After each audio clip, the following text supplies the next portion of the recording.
E alcancei a idade adulta em vãs tentativas de encontrar algo. Senhoras, senhores, queridas irmãs, queridos irmãos espíritas, caros amigos que nos acompanham pela TV, Prevê e por demais órgãos da internet, nossos votos cordiais de muita paz. Pedimos permissão para pronunciar a nossa proposta espírita sentado por uma recomendação médica, graças ao matrimônio com nervo ciático. O notável psiquiatra austríaco Viktor Frankl, sobrevivente do Holocausto, teve a oportunidade de asseverar que uma vida que não tem um sentido psicológico não alcançou a maturidade do ser humano. Por sua vez, Carl Gustav Jung, o pai da psicologia analítica, algum tempo depois, exortava, no seu pensamento de reflexão, que é necessário que cada um de nós tenha na existência uma meta, a fim de que essa existência dê-nos maturidade psicológica. Reflexionando a respeito desses postulados que estão centrados na dignificação da criatura humana, recordamos-nos que vivemos um momento histórico, sociológico e psicológico dos mais graves da humanidade. A Organização Mundial de Saúde, fazendo uma análise do que ocorre hoje na sociedade, estabeleceu que por volta de 2025, o maior índice de óbito será efeito natural da depressão. Neste momento, as enfermidades cardiovasculares, as problemáticas das neoplasias malignas, ascendem em um índice apavorante.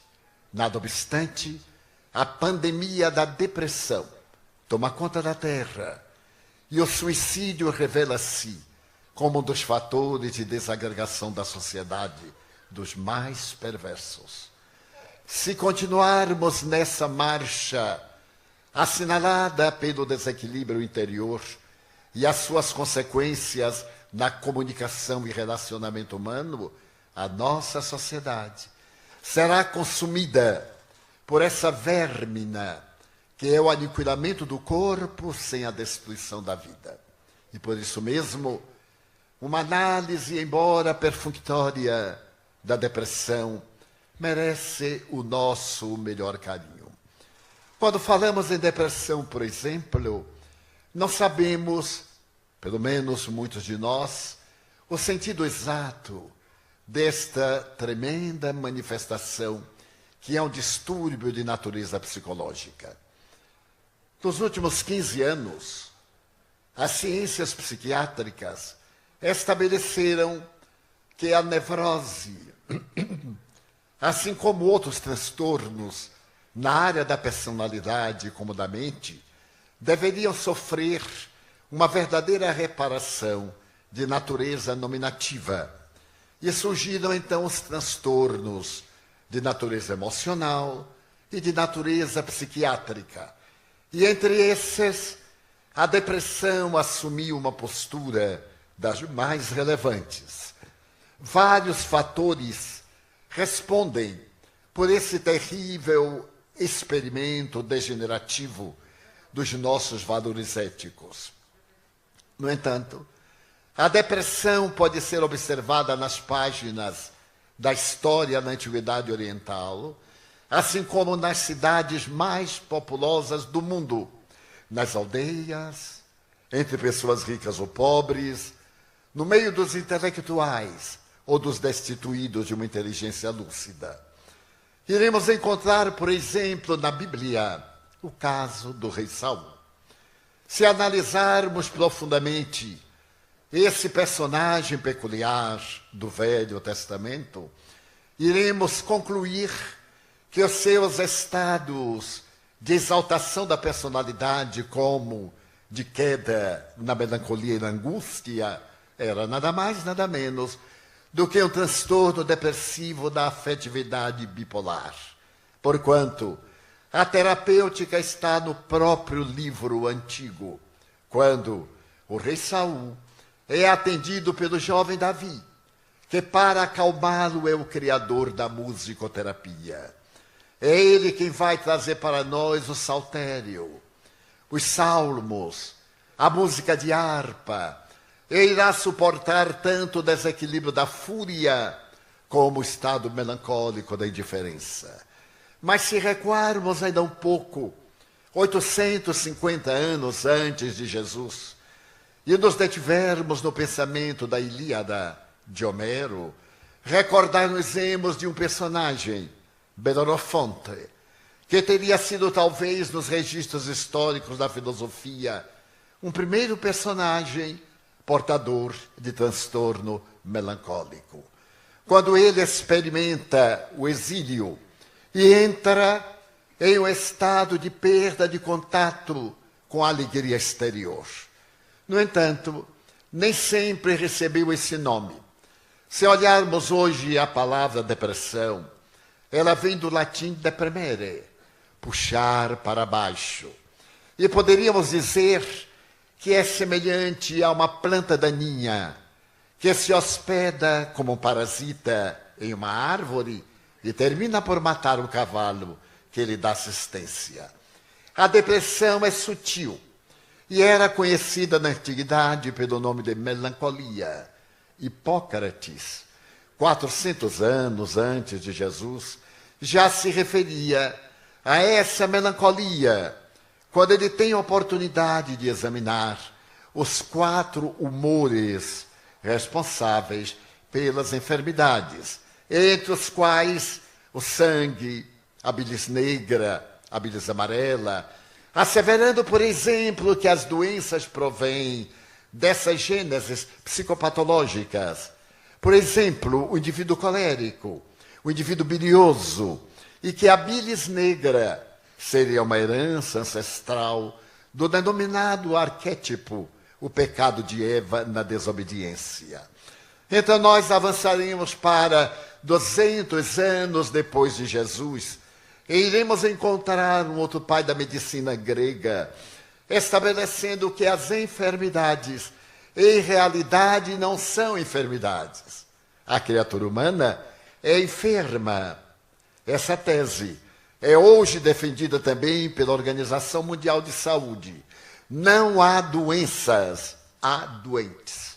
Indivíduos predispostos à instalação de bactérias, de micro-organismos, de vírus, ou a estados de assimilação pelas manifestações várias da convivência humana.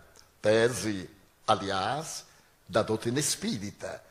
Porque reconhecemos que a doença é a manifestação de um transtorno anterior à existência atual, como também dela, que o espírito esculpe nos dédalos de si mesmo, e que vem de dentro para fora, transformando-se no mecanismo de lapidação das imperfeições para o encontro do self com o ego da criatura humana.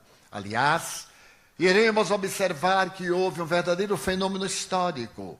Por volta do século IV da era cristã, a depressão ou melancolia, como era conhecida, passou a ser chamada de assídia ou assédia.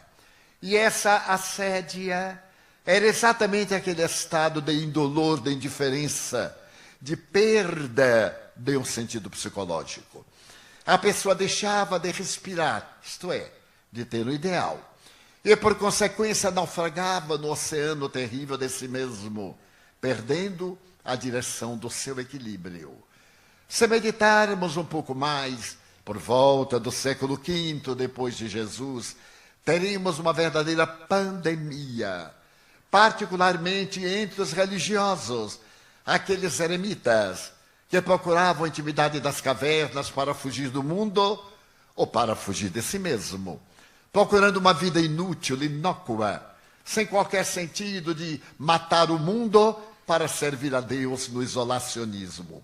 Allan Kardec, o ínclito codificador da doutrina espírita, fazendo uma análise dessa fuga do indivíduo das lutas, assevera que é um ato de covardia, porque nós fomos criados para um processo de transformações ininterruptas até o encontro da plenitude, que Jung chamava o estado luminoso, palavra originada do latim numen, que significa luz.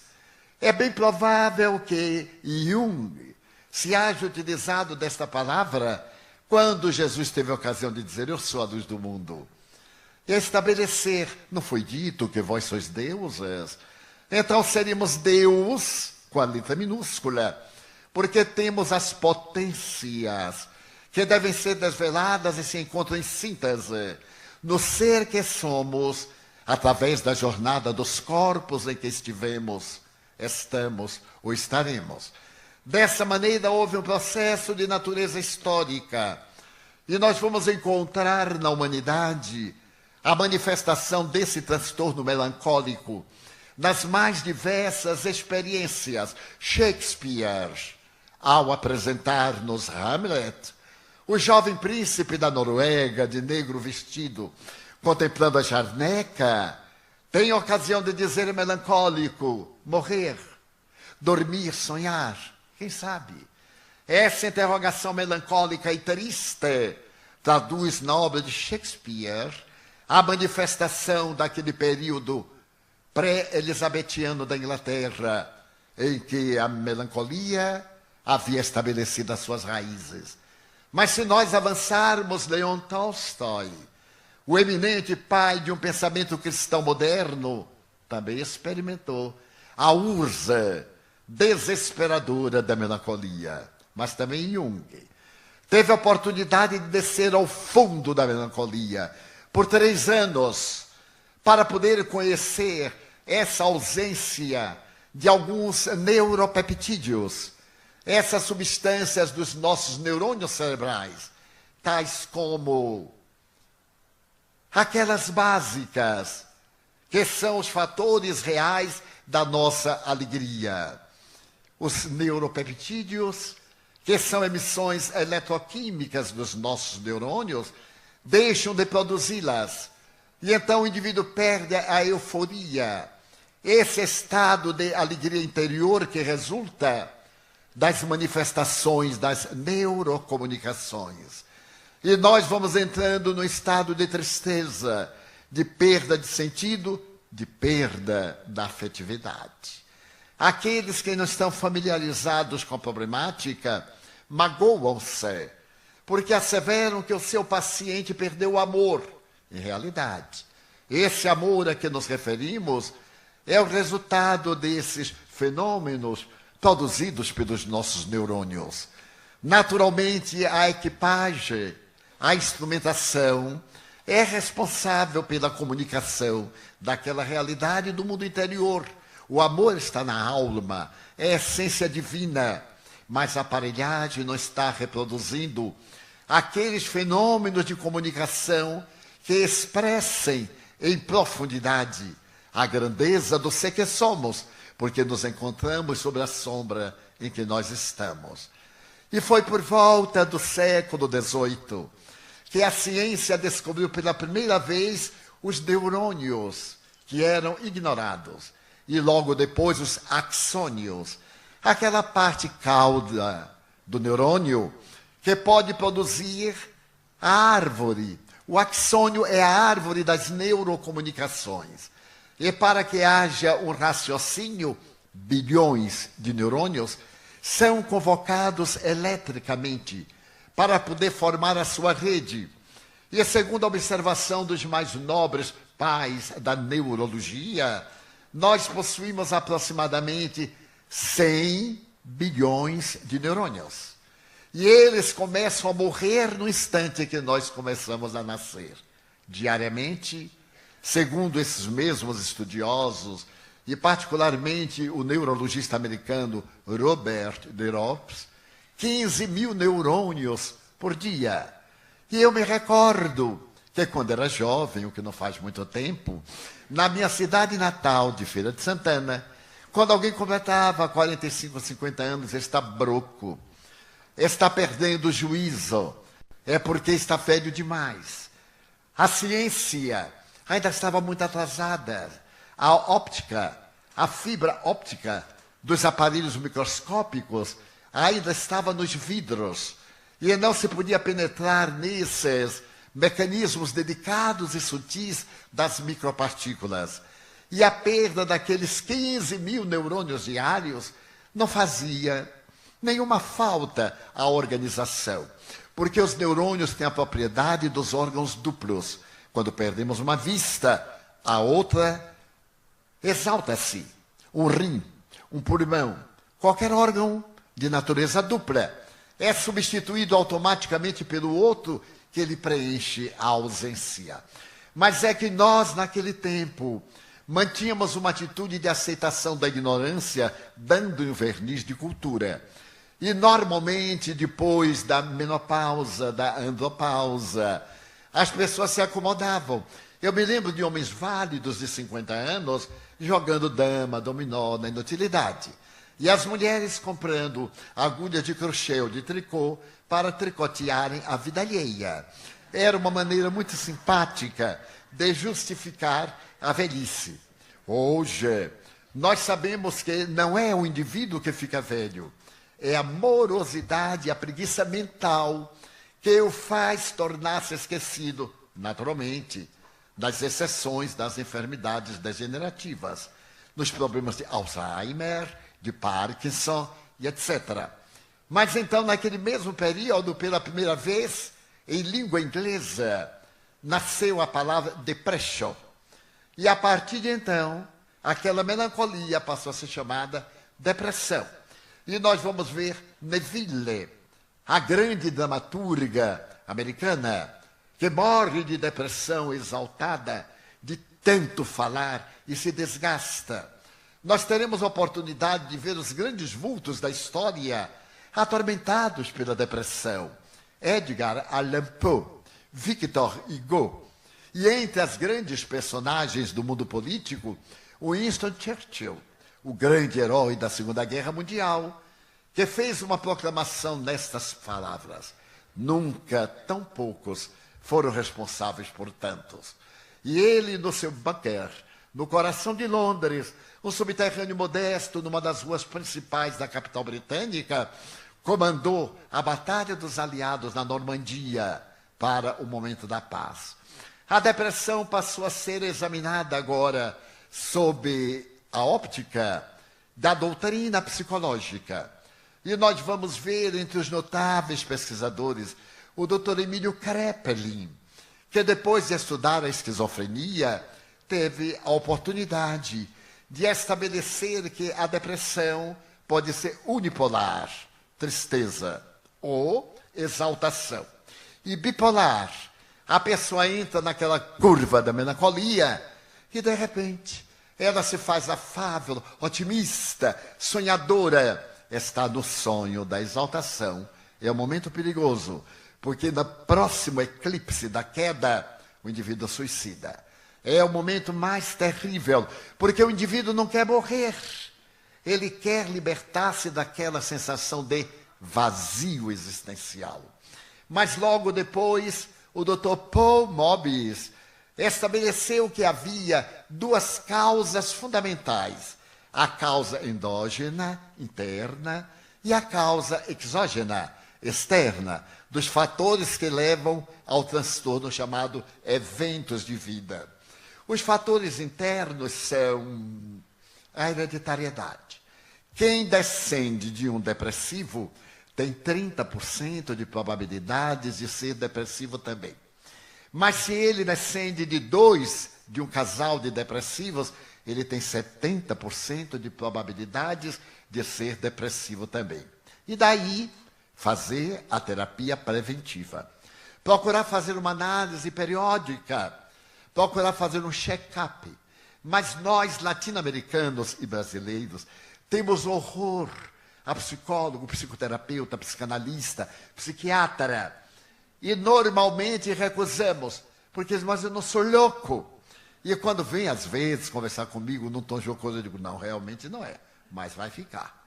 Então é necessário fazer uma terapia preventiva, porque na clínica, no olhar do foco do especialista, determinadas manias, sintomas ou hábitos já são a manifestação de transtornos de natureza depressiva, transtornos psicológicos ou piores, aqueles transtornos com a síndrome psiquiátrica de natureza degenerativa, de observação da vida. Então surgiu a experiência notável da psicologia, que se apresentou sob 3 aspectos. O primeiro aspecto, chamado psicologia behaviorista. O behaviorismo, que é uma palavra americana, inglesa, quer dizer esta manifestação da atualidade do nosso relacionamento. Depois veio aquela outra de natureza da paternidade, dos relacionamentos mais profundos. E, posteriormente, com a presença do extraordinário Freud, veio a psicanálise. Mas por volta de 1970 a 75, nos grandes seminários realizados nas montanhas da Califórnia, exatamente na parte do sul, graças à presença de notáveis eminências psiquiátricas, químicas, de várias classificações, foi criada uma 4ª força em psicologia. Essa psicologia de natureza espiritual, que consegue ultrapassar aquela que tinha por base o sistema nervoso, a hereditariedade.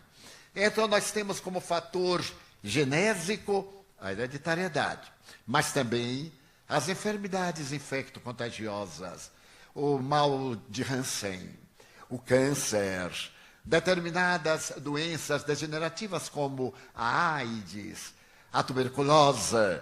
Elas propiciam um tal desencanto que nós deixamos de produzir as substâncias da alegria, do prazer. E, naturalmente, entramos em eclipse. Mas, além desses fatores internos, nós temos os eventos de vida, ou fatores externos, a perda, que Freud costumava dizer, quando morrer alguém, viva o luto. Entre nós espíritas, há uma ideia profundamente falsa. Não chore. É muito fácil dizer isso a quem viu partir um ser amado. Chore, chore, chore de saudade, de ternura, de carinho, mas não se desespere, não se revolte, não se rebele, que é outra coisa. A lágrima, como dizia o poeta Stevenson, inglês, é a ausência da pessoa presente. É a presença da pessoa ausente. É inevitável chorar. Chorar de saudade e de ternura. Eu sempre tenho pedido aos meus amigos, quando eu morrer, chorem bastante. Nem que seja de fingimento. Porque imagina, ninguém chora, todo mundo é espírita, diz assim, graças a Deus. Mas por que graças a Deus? Ninguém tem a pressa de eu morrer, não estou com pressa nenhuma.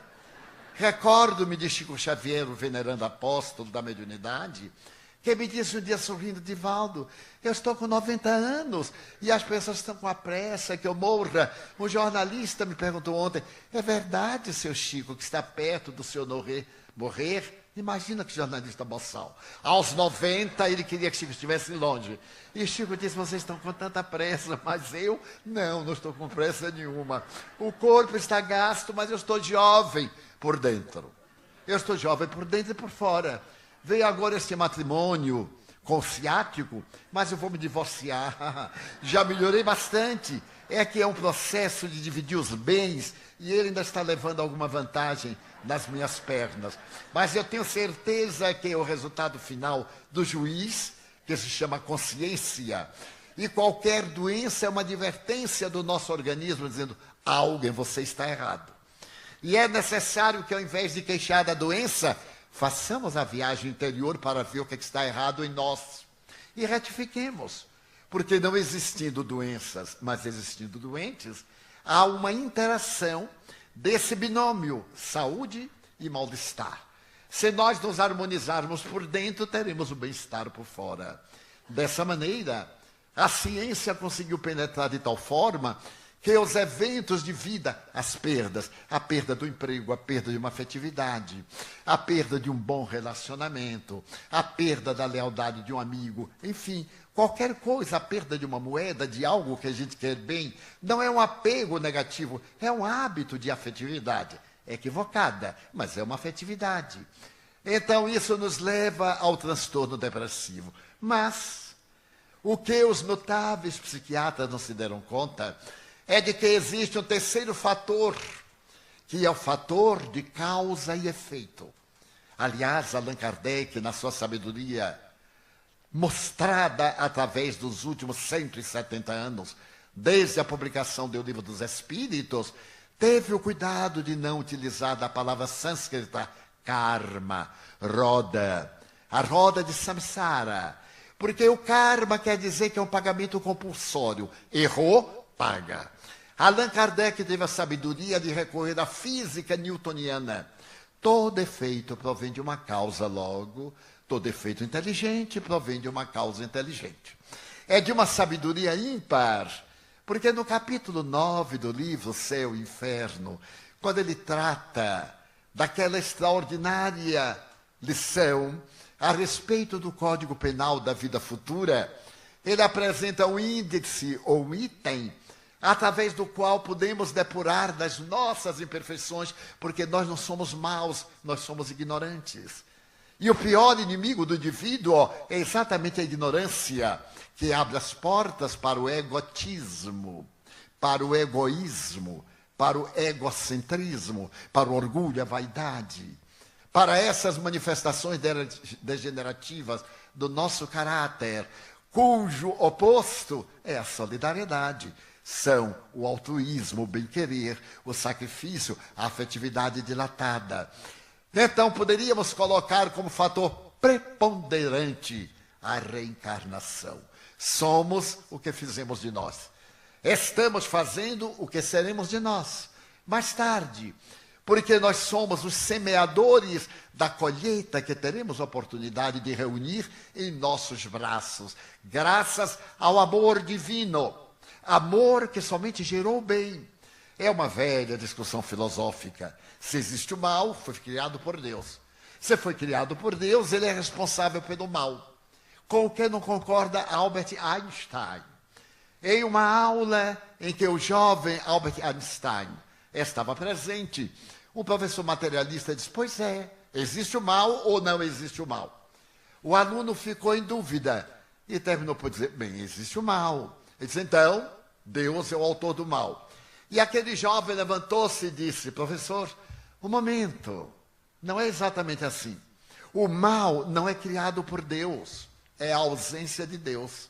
Vamos dizer que eu tenho um bloco de gelo, estado sólido. Coloco ao calor e ele se evapora, estado gasoso. Ponho a diluir e ele entra no estado líquido. Deus não tem nada a ver com isso, é a temperatura. Então, a temperatura presente, quando ela desce a determinado grau, ela produz o gelo.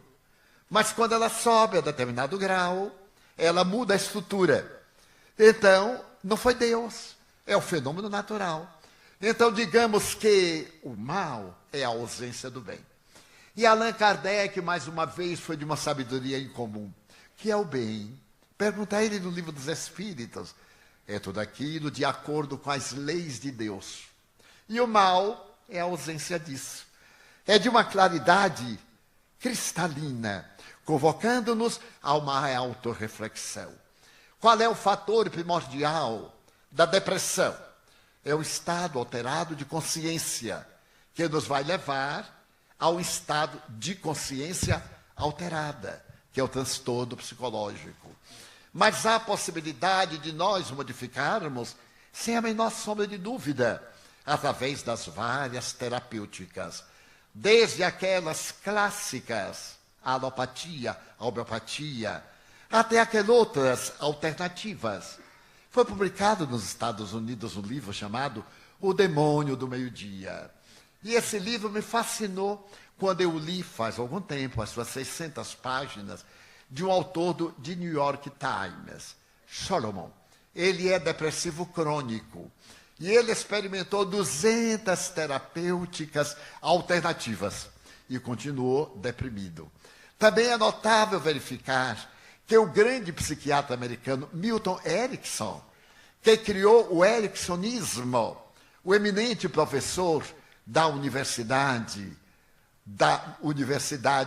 grandiosa do centro dos Estados Unidos, era um depressivo crônico.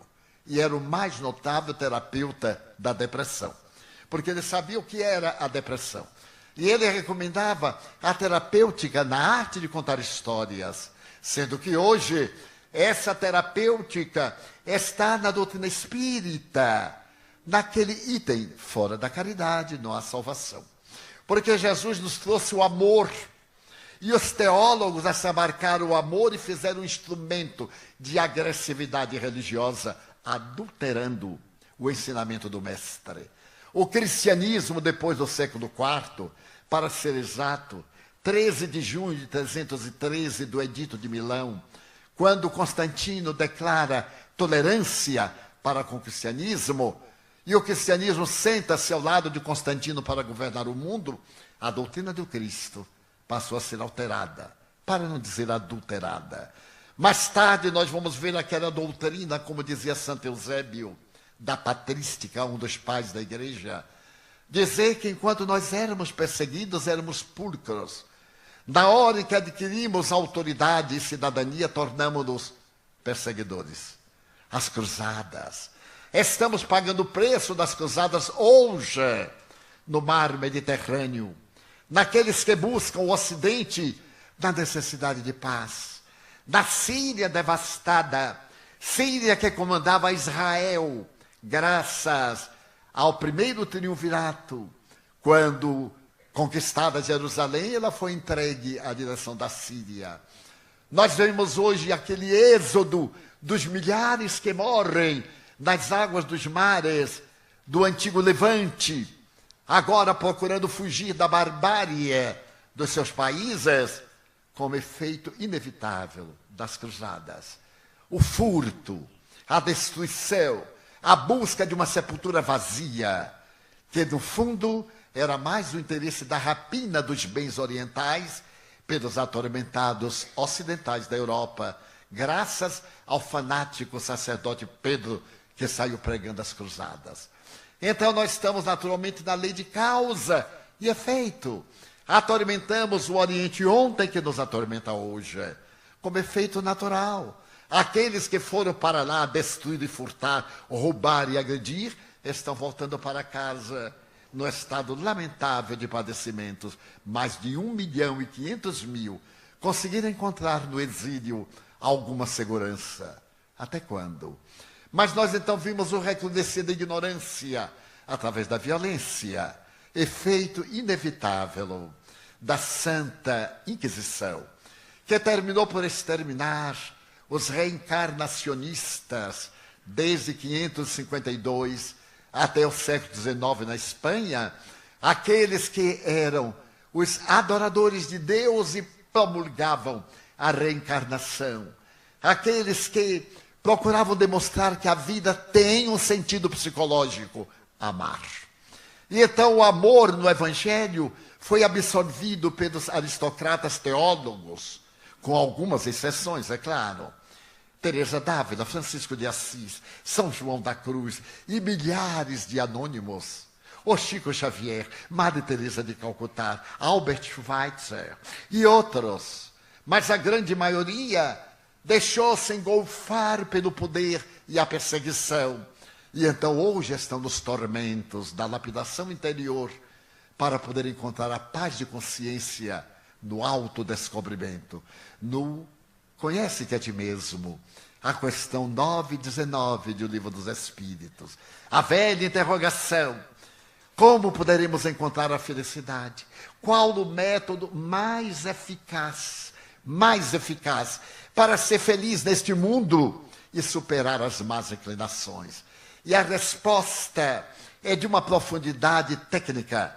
Um sábio da antiguidade, Javolo, disse, porque a tese não é do sábio. Ela se encontrava no santuário de Delfos, quando Sócrates foi ali visitar e dialogar com Deus Apolo. Ela pertence aos 7 sábios, Genotese auton. Conhece-te a ti mesmo. E Kardec elabora que é através do amor, pela ação da caridade. O amor sai hoje da teologia para ser psicoterapia. Quem ama, não adoece. Quem ama, tem doença, mas não fica doente. Ser doente é uma coisa. Ter doente é um acidente biológico, porque é transitório. Tive a ocasião de fazer um seminário nos Estados Unidos com um dos pais da cancerologia contemporânea, o Dr. Bernie Siegel. Ele fez abordagem terapêutica acadêmica e eu fui convidado para apresentar a terapêutica espírita. E então, conversando, ele me disse, as pessoas têm pavor ao câncer. Mas câncer é uma palavra. E muita gente morre do diagnóstico. Nós, quando queremos ludibriar o paciente, dizemos, bem, você tem uma neoplasia maligna. Ele faz, e é grave, doutor? Não, é relativamente grave. Mas o paciente não sabe que neoplasia maligna é câncer, com todas as letras. Se disser ao paciente, você tem câncer, Ave Maria, não, é bem que dizer, você tem gripe. Há pessoas que morrem de gripe, de pneumonia, que morrem de um tropeço, bate a cabeça na borda da banheira, tem uma concussão cerebral. Então, a doença está na relação direta das resistências morais e espirituais do doente.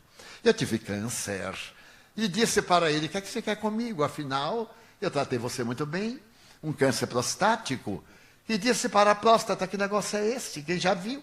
Eu lhe respeito tanto, então me respeite, por favor. Ela ficou com medo e foi embora. Eu era um grandíssimo ignorante, ainda sou, mas era pior.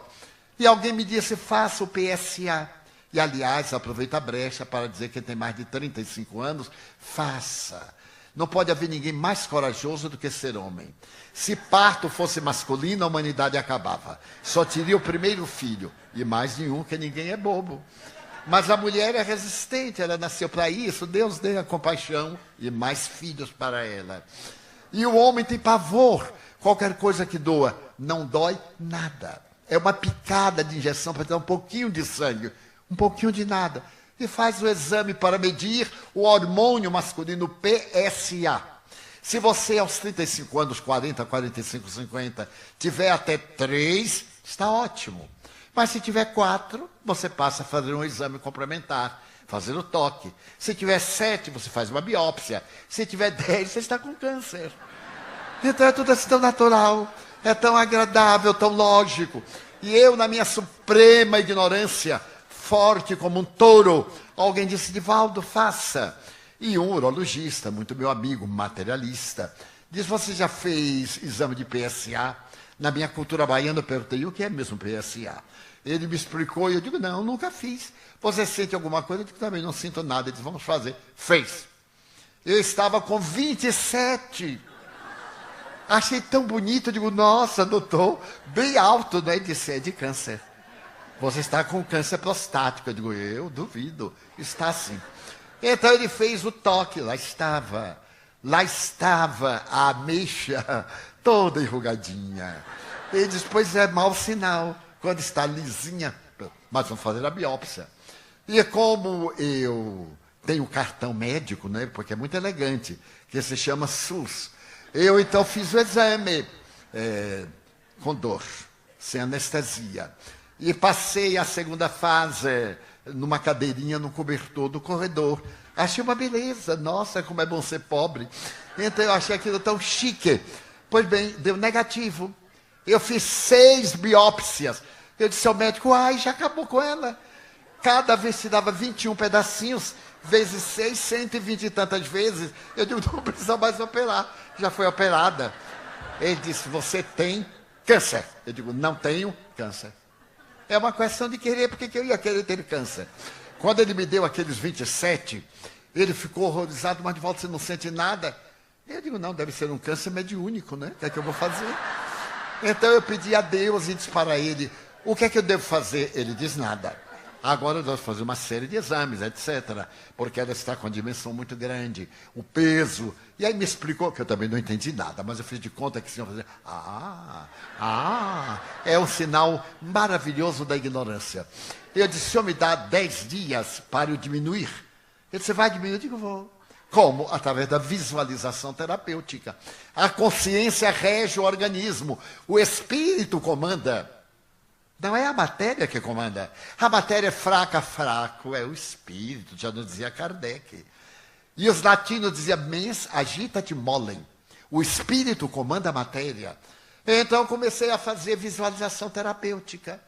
Desci até a próstata, como o Chico Xavier me havia ensinado, e conversei com as células. Chico me contou como é que ele fez várias experiências, e então ele olhava as células e dizia assim, meninas, porque tudo em Chico Xavier é diferente.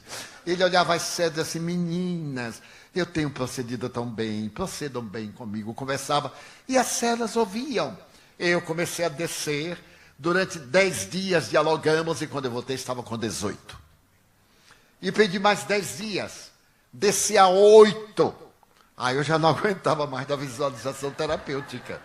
Resultado, fiz uma pequena cirurgia, e agora eu tenho 0,02.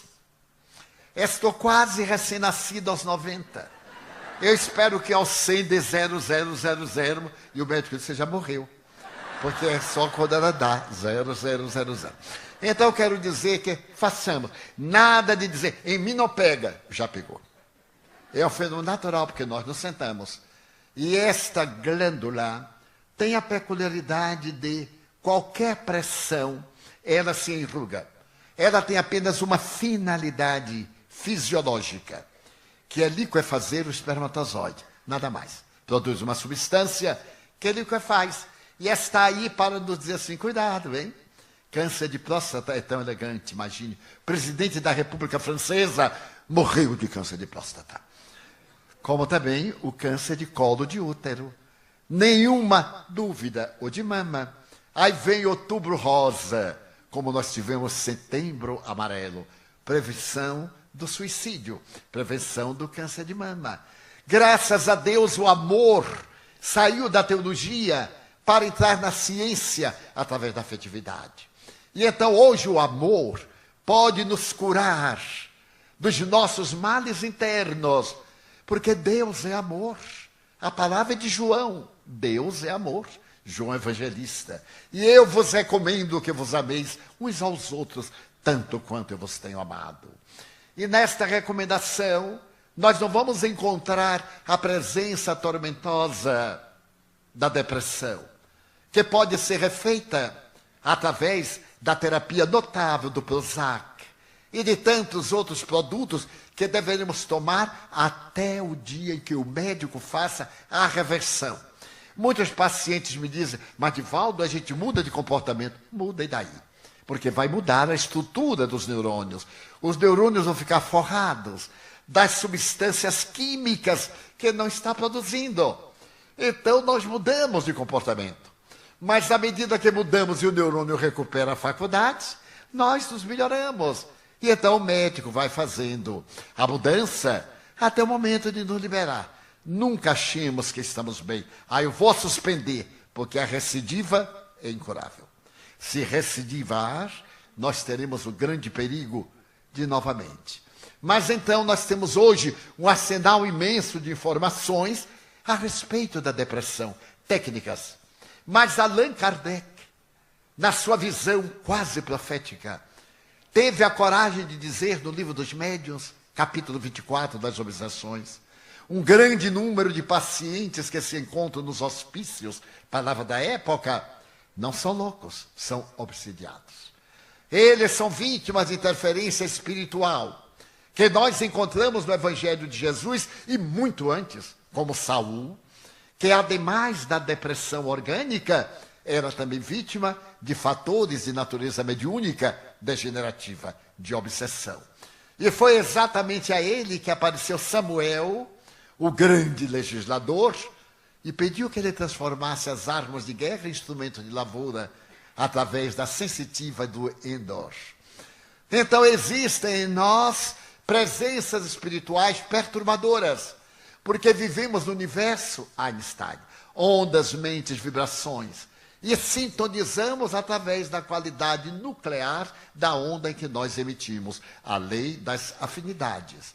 Como somos espíritos imperfeitos, ainda estamos na sintonia com espíritos vulgares, perturbadores, perturbados.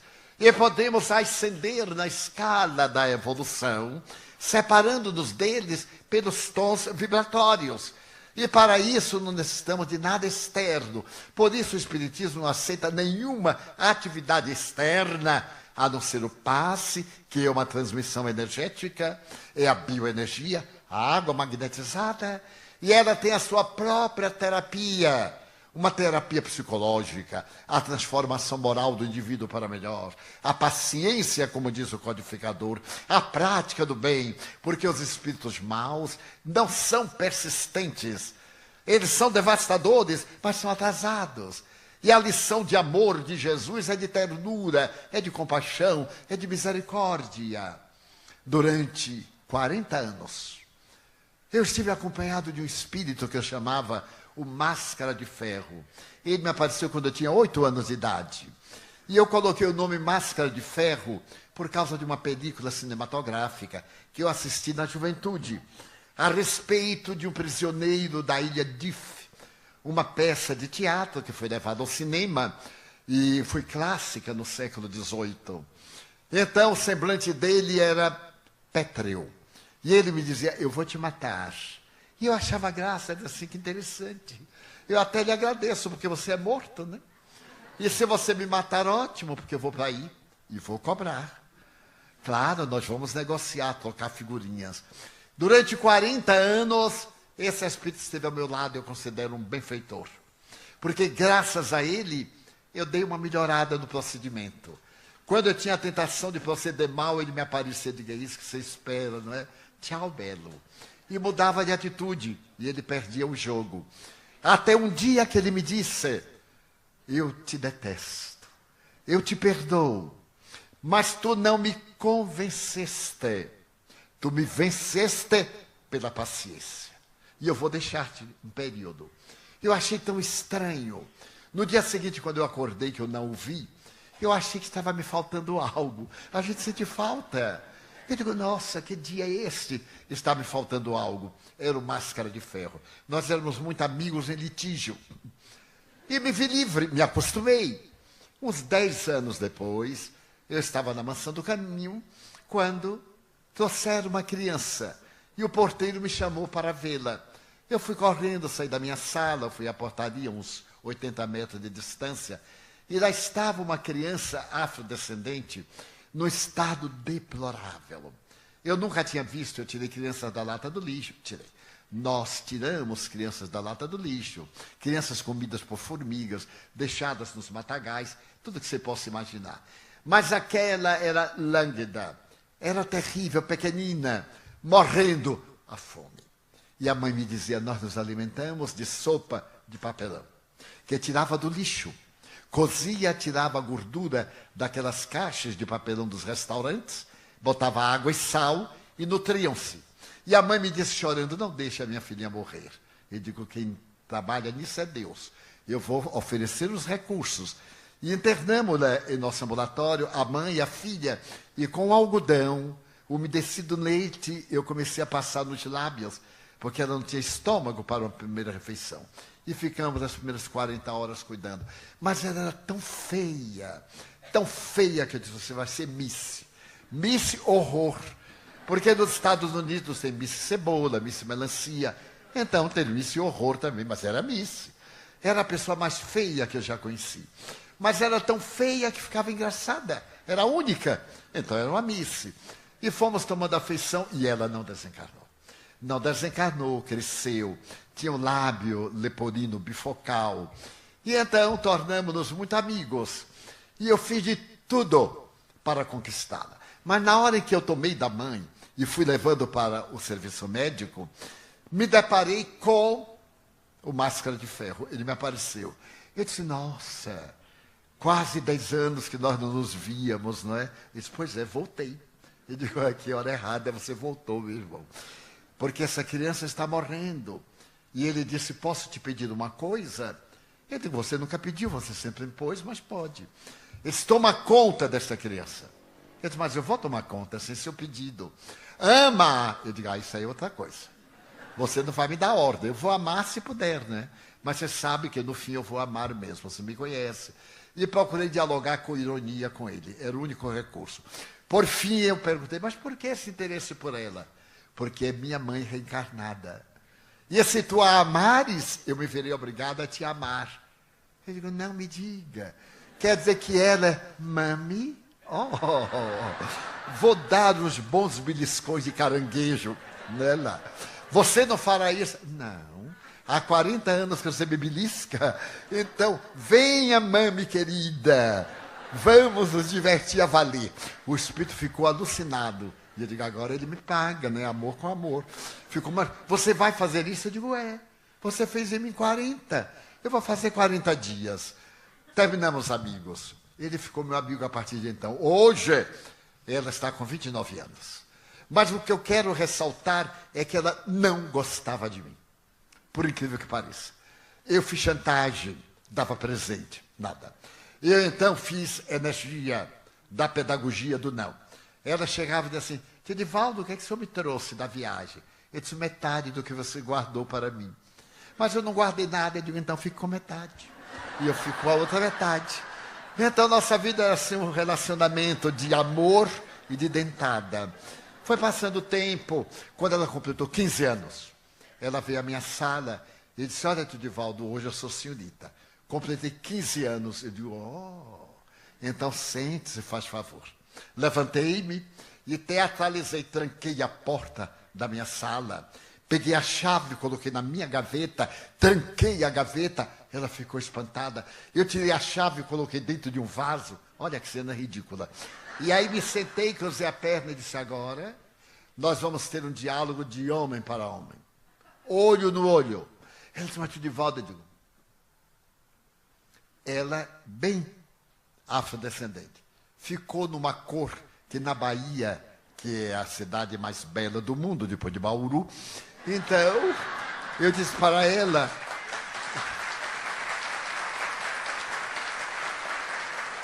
ela ficou na tonalidade que nós chamamos foveiro. Nem preta, nem branco, nem roxo.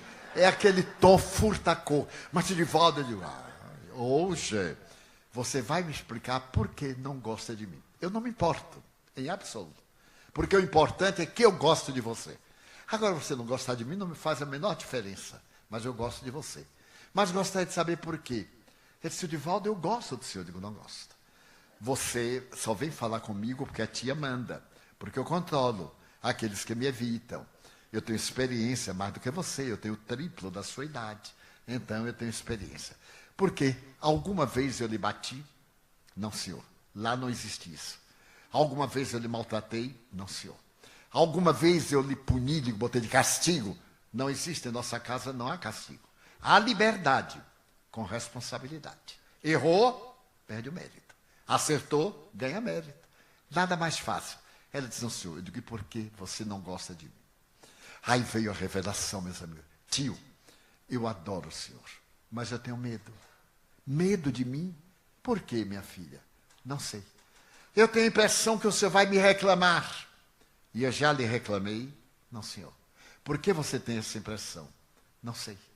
Eu tenho medo. E depois eu vou lhe contar por quê.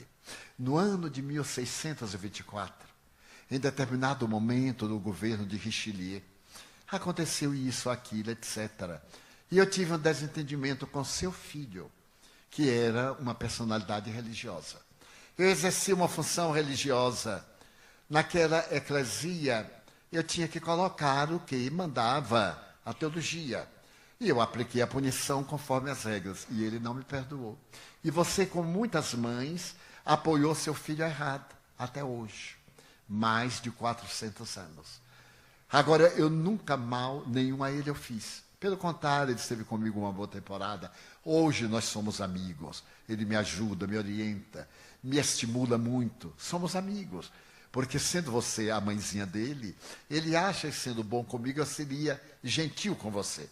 Mas eu sou gentil com todos, porque esse é meu dever. Não é virtude. Proceder bem é um princípio ético. Não é uma virtude teologal. É um dever para com a sociedade.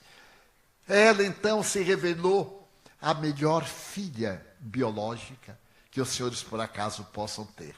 A partir de então, eu sempre durmo poucas horas, 4 horas, e moro no primeiro andar da administração da Mansão do Caminho. Ela ficava na escada, lendo, estudando, mas, em verdade, era me vigiando. Quer dizer, minha filha vai deitar, que é muito tarde. Não, tio, eu vou ficar para lhe dar um cafezinho, uma coisa. E, às vezes, eu pegava cochilando. E já está na hora de nós dormirmos. E um dia foi tão interessante, eu estava realmente cansado. E disse, hoje eu estou mais cansado. Ela morava de frente de mim, porque era uma comunidade.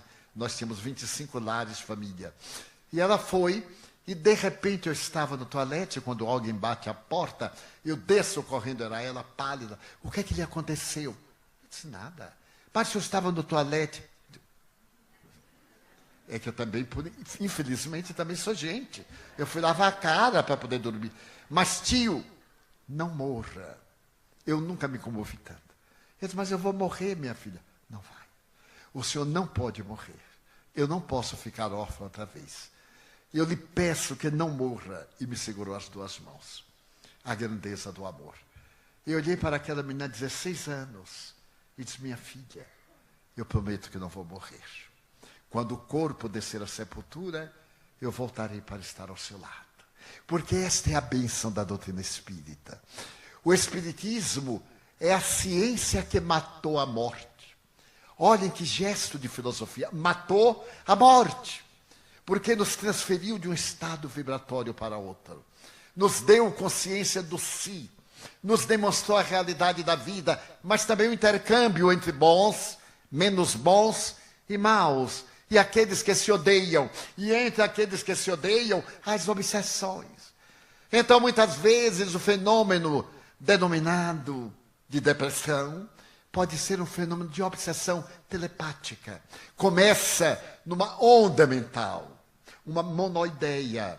Nós estamos aqui, chega aquela ideia assim, você é um miserável. Você não vale nada.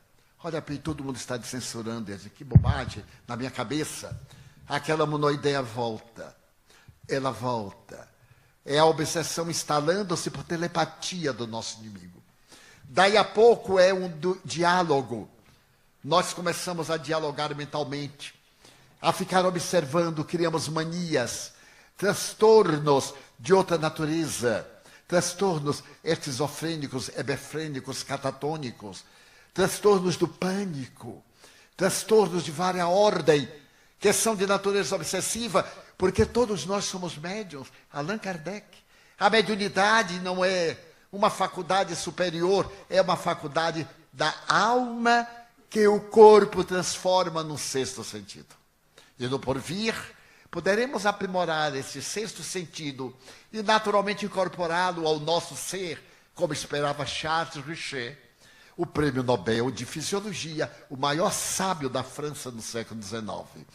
Então a obsessão pode começar assim, ou através de um surto. Nós temos uma cólera, nós somos vítimas de uma circunstância, nos encolerizamos e entramos em sinfonia com as entidades perversas. A partir dali vem aquele ressentimento, vem o nosso drama mental, os nossos neuropeptídeos começam a produzir estados de transtorno das comunicações e nos levam a essas situações psicopatológicas que tanto nos destrói. Que fazer? Amar. Fazer o bem, todo o bem ao nosso alcance. De estender a solidariedade. Quem é tão pobre que não pode ter um olhar de ternura para o miserável? Quem é tão pobre que não pode perdoar? Talvez o erro dele não mereça perdão, mas você merece perdoar. O perdão é bom para nós. Porque ter inimigos, todos nós temos. Todos. Mas ser inimigo é outra coisa. Desencarno sem ser inimigo de ninguém. Ninguém chega aos 90 anos sem ter experimentado quase de tudo. Nunca revidei. Porque eu preferi ser a vítima a ser o algoz. Simplesmente calei.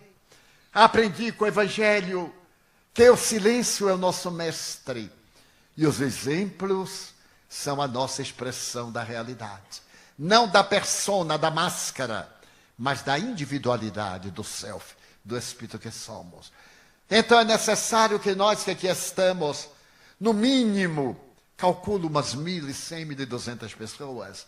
Há uma estatística de Solomon, que em cada 10 indivíduos, 3 são depressivas. 3 foram depressivas. 3 serão depressivas. E escapa um, que tem um choque tão grande que fica depressivo também. Porque todos nós passamos por fases depressivas sem sermos depressivos.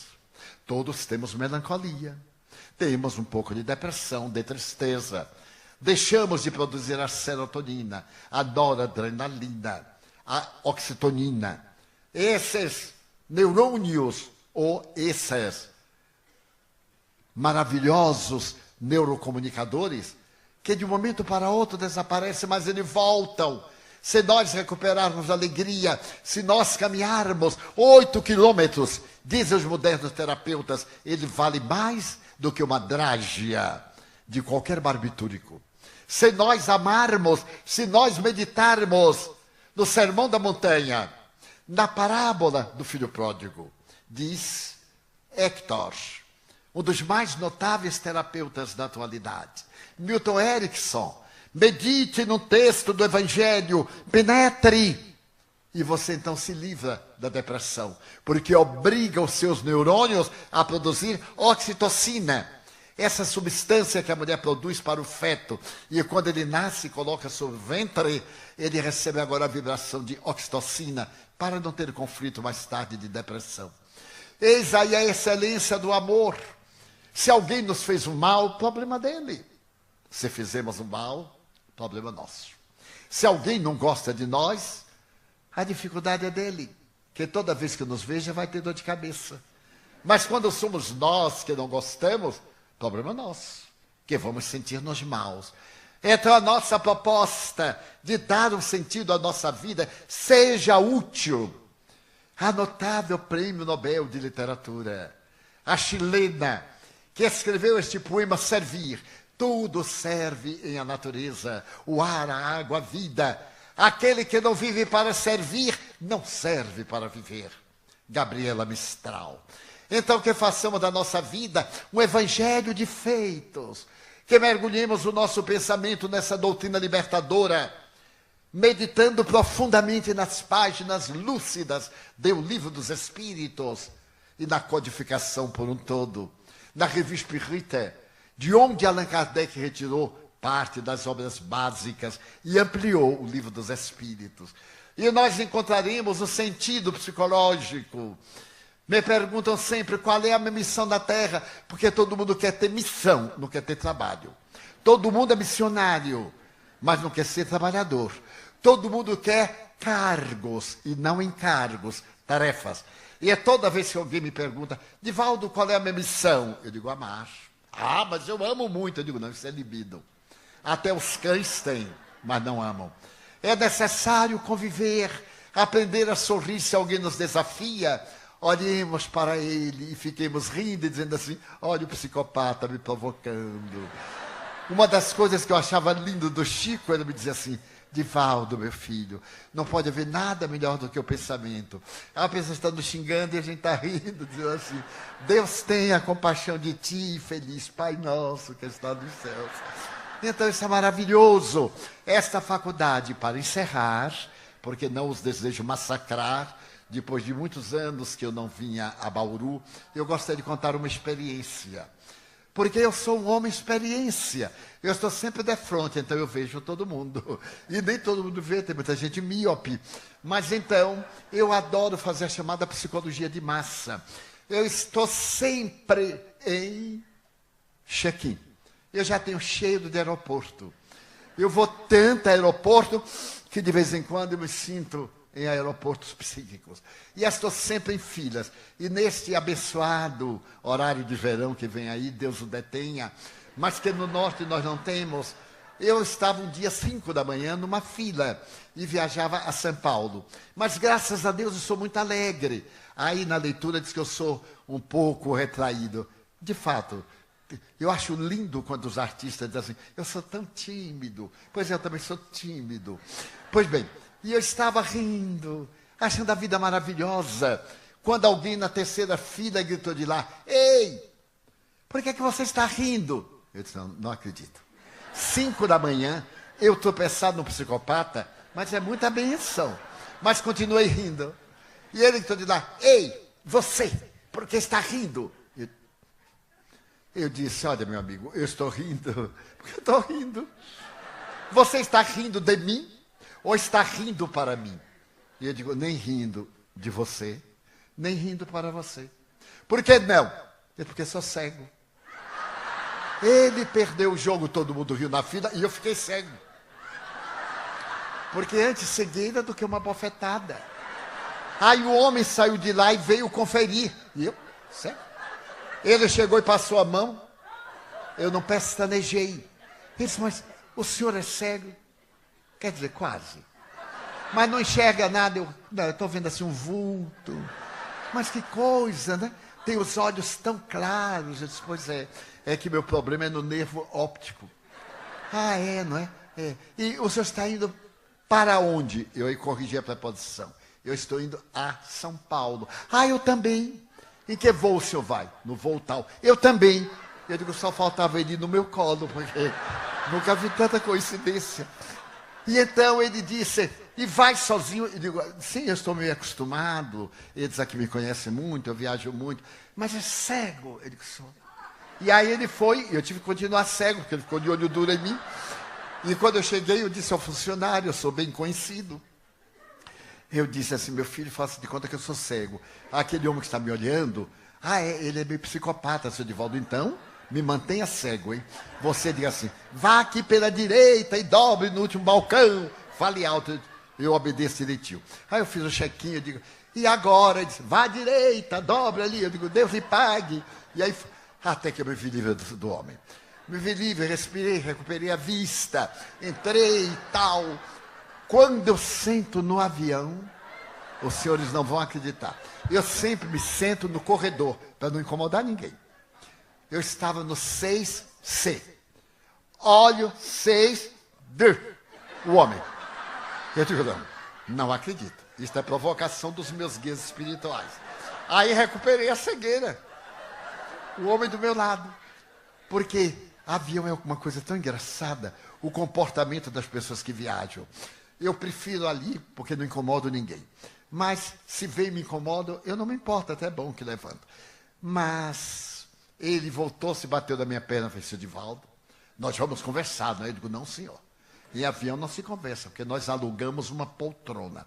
A pessoa que aluga o avião inteiro já notaram, chega, eu dou gargalhada, conta anedota e tal. A gente quer cochilar, não adianta.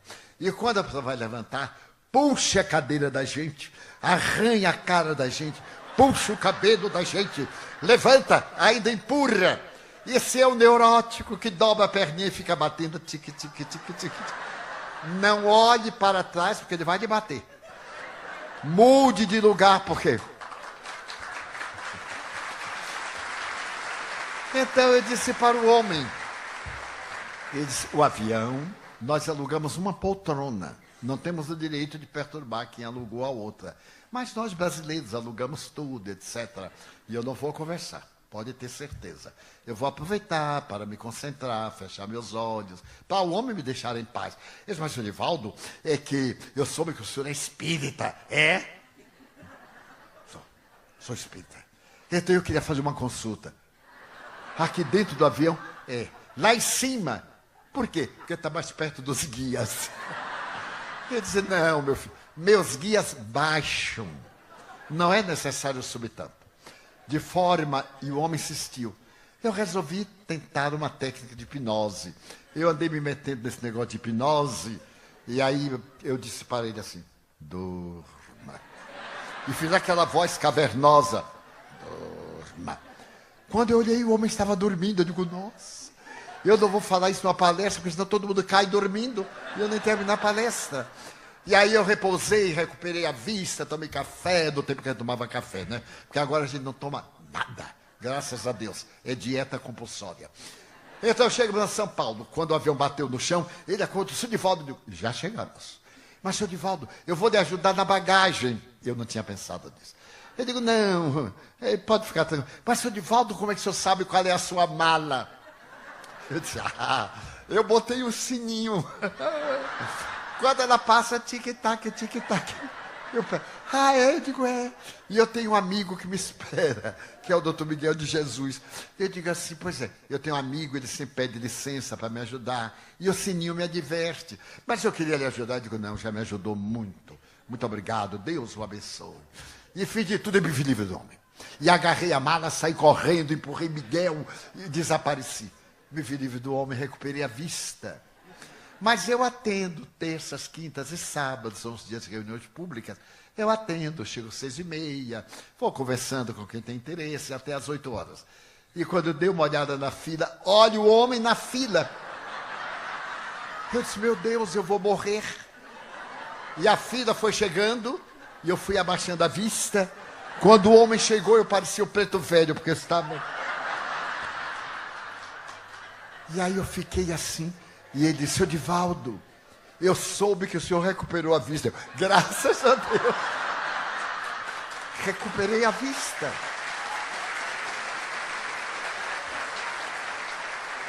Que bênção do Espiritismo. E aí conversamos, cara na cara. Seu Divaldo, como foi? Eu digo, olha, meu filho, depois nós vamos conversar sobre isso. Eu não quero nem me lembrar daqueles dias amargos e tal. Qual é o seu problema? Hoje ele é espírita. E eu terminei contando. Eu digo, você acha que eu ia perder o meu dia porque você estava com mau humor? De maneira nenhuma. Aí eu recorri à cegueira. Quem é que pode brigar com o cego? Somos muito amigos. Então nós podemos amar, dizer uma boa palavra. Quem é tão pobre? Esta doutrina maravilhosa veio até nós para nos libertar desses transes da violência, desse estado de torpor, de agressividade. Crise. A crise, palavra grega, sempre precede o progresso. Sempre estivemos em crise. Eu me lembro de tanta crise, há 2 dias o mundo ia se acabar. Eu já ouvi tanto isso que até já se acabou e não dou mais importância. Eu não sei se estou desencarnado no além, eu não sei se estou encarnado no aquém, porque já acabou tanto. E aí está marcado que vai acabar, que metade da Ásia vem para o Brasil, a outra metade vai para o Rio Grande do Sul. Mas vai ser uma beleza, imagine tanto avião trazer uma média de 100 milhões de pessoas. Mas o que é que você acha? Não acho nada, o problema é de Deus. Vamos ver, daqui para lá eu já desencarnei, mas eu vou reencarnar, que eu estou apressado para vir o mundo de regeneração. Então, se um dia vocês ouvirem falar que o meninozinho, o amarelinho, nascido no Nordeste, com 8 anos está pregando espiritismo, sou eu quem voltou. Então, tenho que vir, porque essa doutrina maravilhosa é o Cristo Jesus voltando. É a única doutrina à qual ele deu o nome. Não vos deixarei órfãos. Eu rogarei a meu Pai, que vos mandará o Paracleto, o Espírito de verdade, que o mundo não conhece. O Consolador. João 14, 16, 25, 26. E então veio esse Espírito Consolador para dizer-nos que a morte não existe. Veio Cristo. Veio como outrora aos transviados filhos de Israel. Está no Evangelho segundo o Espiritismo. Ou como escreveu Lázaro, quando Jesus pronunciou a divina palavra amor, as multidões exaltaram-se e os mártires, ébrios de júbilo, atiraram-se ao holocausto. Hoje o nosso holocausto, a nossa crise é existencial. Descobramos-nos. Tenhamos a coragem de fazer a viagem interior, de reconhecer nossa pequenez, de dar direito ao próximo, de ser como é, e a nós o dever de sermos cada dia melhores. A doutrina espírita chega à Terra para acabar a crise moral do indivíduo, da família, do clã, da sociedade, a crise internacional. na hora que nós começarmos a amar. Porque o amor de Deus nos embriaga. Ele é tão grande, nós somos tão ingratos. Nós só temos razão para agradecer a vida, mesmo a vida ceifada, como diz Emmanuel, na obra mediúnica O Roteiro, pelo apóstolo Xavier. Uma vida mesmo marcada pelas dores é uma bênção. E nós que temos tantas dádivas, ao invés de reclamarmos, encontremos o nosso objetivo junguiano, o nosso objetivo de Frankel, e digamos: meu Deus, eu gostaria de dizer-te que eu amo a vida, que para mim é bela e é colorida. Muito obrigado pelo que me deste, pelo que me dás. Obrigado pelo ar, pelo pão, pela paz. Muito obrigado pela beleza que os meus olhos veem no altar da natureza. Olhos que fitam o céu, a terra e o mar, que acompanham a ave ligeira que voa fagueira pelo céu de anil e se detém na terra em flores em tonalidades mil. Muito obrigado, Senhor, porque eu posso ver meu amor, mas diante da minha visão eu detecto os cegos que se debatem na escuridão, que andam na solidão, que tropeçam na multidão. A ti eu imploro e por eles eu oro, porque eu sei que depois desta vida, na outra lida, eles também enxergarão.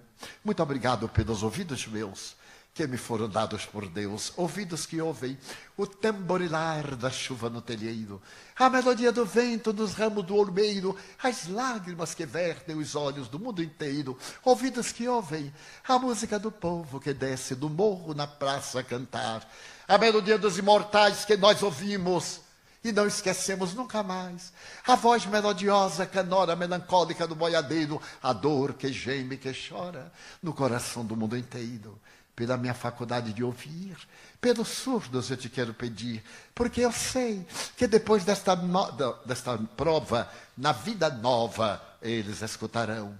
Obrigado, Senhor, pela voz que canta, que alfabetiza, que ilumina, pela voz que tauteia uma canção, que legisla. Porque eu vejo na terra aqueles que sofrem de afasia, que não cantam de noite, que não falam de dia. E eu posso cantar o teu nome, exaltar.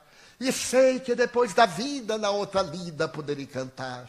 Obrigado pelas minhas mãos, mãos que aram, mãos que semeiam, mãos que agasalham, mãos de ternura, que libertam da amargura, mãos que apertam mãos, mãos dos adeuses, que limpam feridas, que enxugam lágrimas, suores das vidas, pelas mãos de sinfonias, de poesias, pelas mãos que no seio embalam o corpo de um filho alheio, que atende a velhice, a dor, o desamor, pelas mãos de melodias, de psicografias, de sinfonias, pelas mãos que atendem no seu colo o filho de um corpo alheio, e pelos pés que me levam a andar sem reclamar.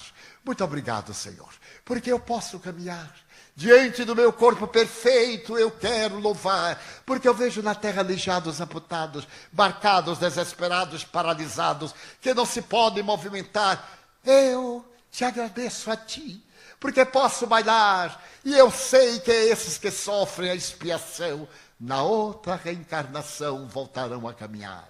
Muito obrigado, por fim, pelo meu lar.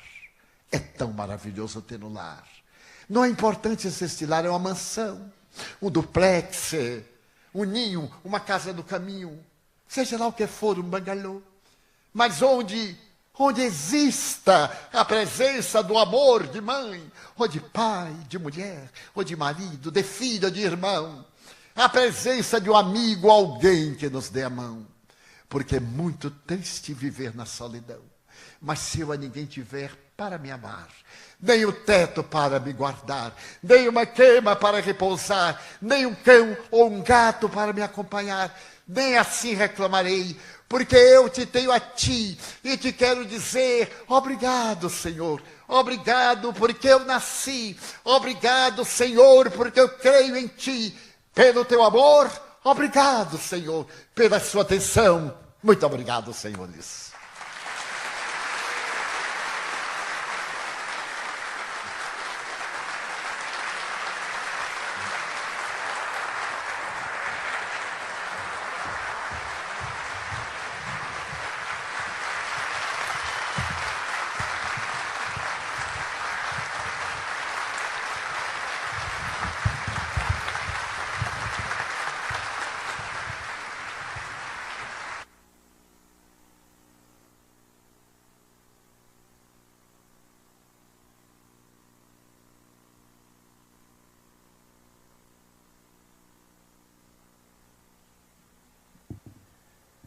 É com muita emoção que nós agradecemos muito a vinda do Divaldo a Bauru nesta noite e encerramos o nosso encontro com a música Momentos Inesquecíveis, para que cada um leve em seu coração mais esta emoção.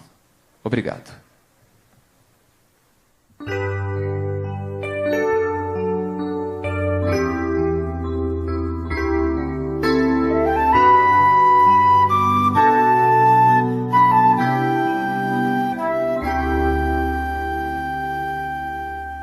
Juntos estivemos, estudamos, debatemos, juntos ensinamos, aprendemos.